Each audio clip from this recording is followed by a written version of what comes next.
Unit 2I. Culture. The Longitude Prize. What kind of personal qualities? Analytical thinking. Communication skills. Empathy. Flexibility. Creativity.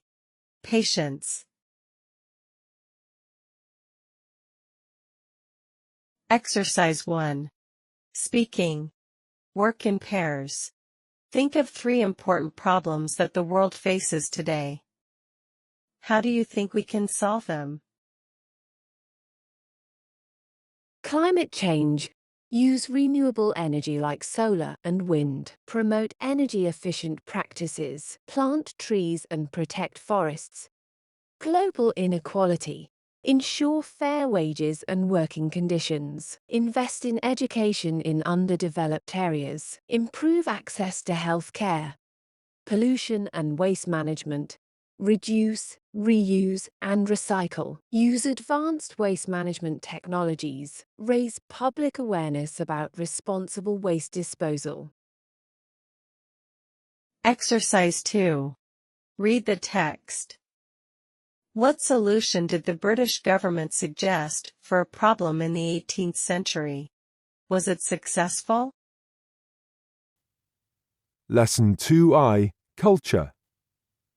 The world's first GPS. On a stormy night in 1707, 4 ships struck rocks off the south coast of England and sank. 1,400 sailors were drowned.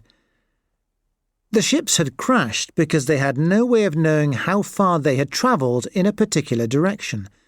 They could not calculate their longitude, which required accurate time measurement. It was the most serious in a series of accidents at sea, and a stunned British government decided to act.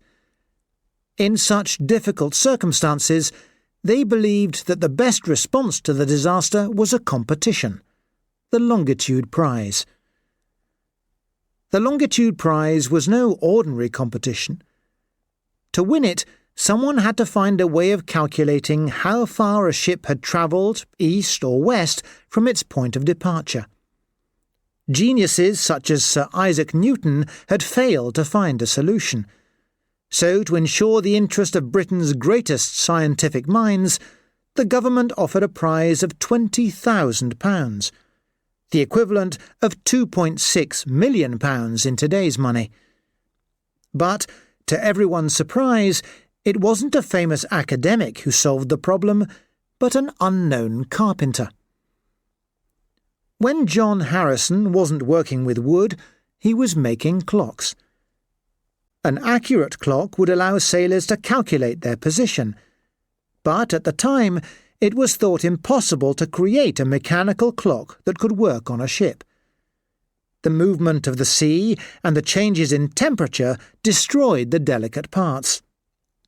However, after 3 frustrated attempts, Harrison's 4th sea clock, H4, finally triumphed. Its mechanics were so good that the H4 worked better than most clocks on land. The Longitude Prize and Harrison's success generated a lot of interest in the 18th century, but it was soon forgotten. However, in 2013, the British government created a new Longitude Prize, offering £10 million to the person who could solve a great challenge to humanity. An enthralled public then took part in a TV programme where viewers chose one challenge from a list of 6 for scientists to focus on. The question now is, will someone be able to solve it just as well as Harrison solved the challenge presented to him?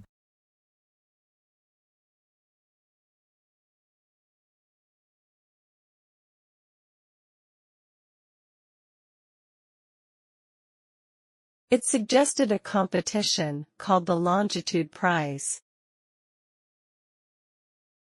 Yes, it was successful.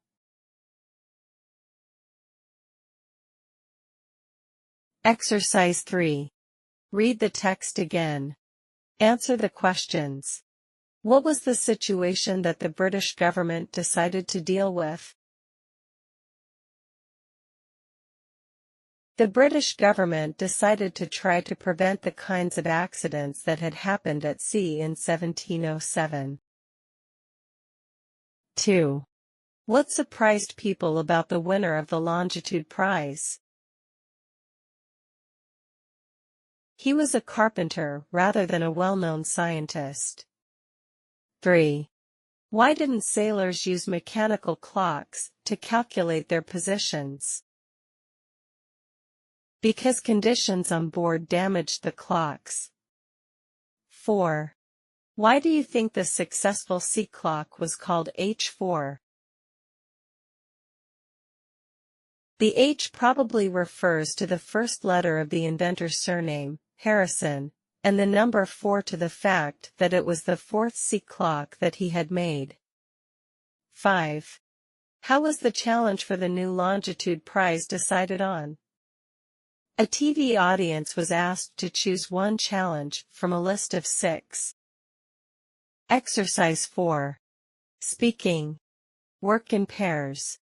The Longitude Prize is a prize for anyone that can solve one of the problems in the list. Which one would you choose to be the challenge for the new Longitude Prize? Why?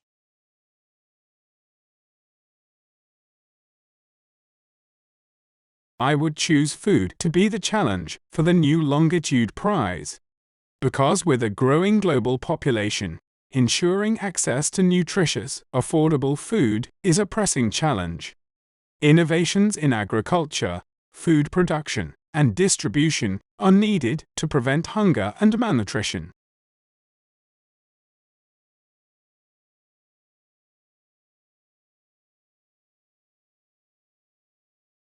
How can we prevent the rise of resistance to antibiotics?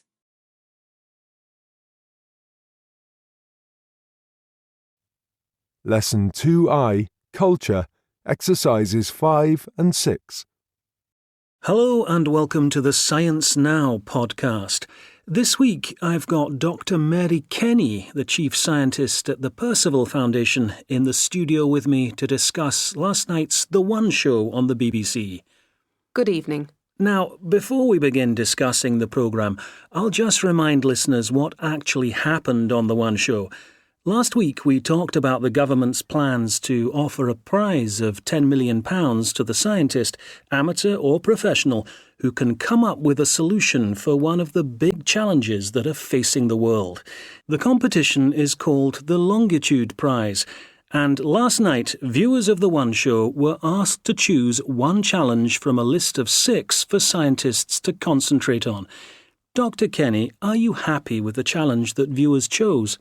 Well, before we discuss that, I'd just like to make a comment on the amount of money being offered for the Longitude Prize. You don't agree with the idea of prize money? Quite the opposite, actually. I'm quite thrilled by the prize in itself. But although £10 million sounds like a lot of money, it is really a lot less than the £54 million that one single fighter plane costs. So it's not as if the government was being incredibly generous. And what do you think about the viewers voting for antibiotics? Personally, I think it was a good choice. Obviously, you could make a strong case for all of the problems, but I agree that it is urgent that we find new medicines that can replace antibiotics.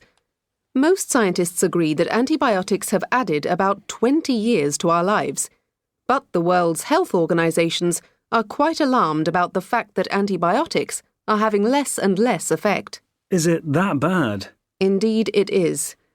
If antibiotics stop working, it means that medical operations will become much more dangerous experiences, and we will probably have to stop doing some kinds of operations for good. That certainly would be serious. Let's hope that somebody wins the prize soon.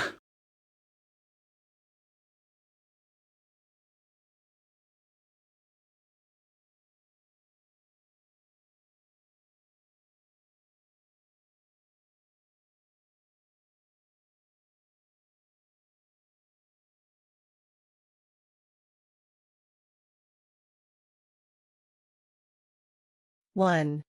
A is the answer. 2. A is the answer. 3. C is the answer. 4. B is the answer. 5.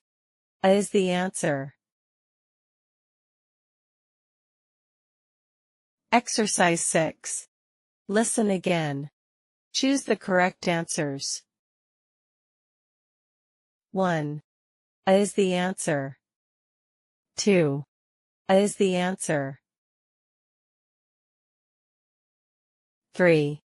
C is the answer. 4. B is the answer.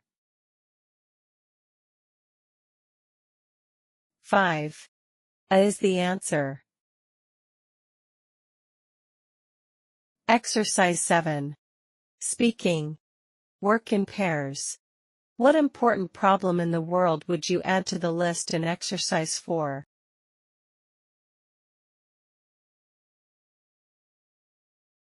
There are some important problems in the world that I would add to the list. What are the main concerns regarding social inequality, including racial, gender, and economic disparities? What are the growing cybersecurity threats and concerns about data privacy in the digital age? What are the ongoing global health challenges beyond COVID-19, such as access to health care, mental health issues, and non-communicable diseases? What are the current issues and humanitarian challenges related to migration, refugees, and displacement? What ethical and regulatory concerns arise from rapid technological advancements in AI, automation, and biotechnology?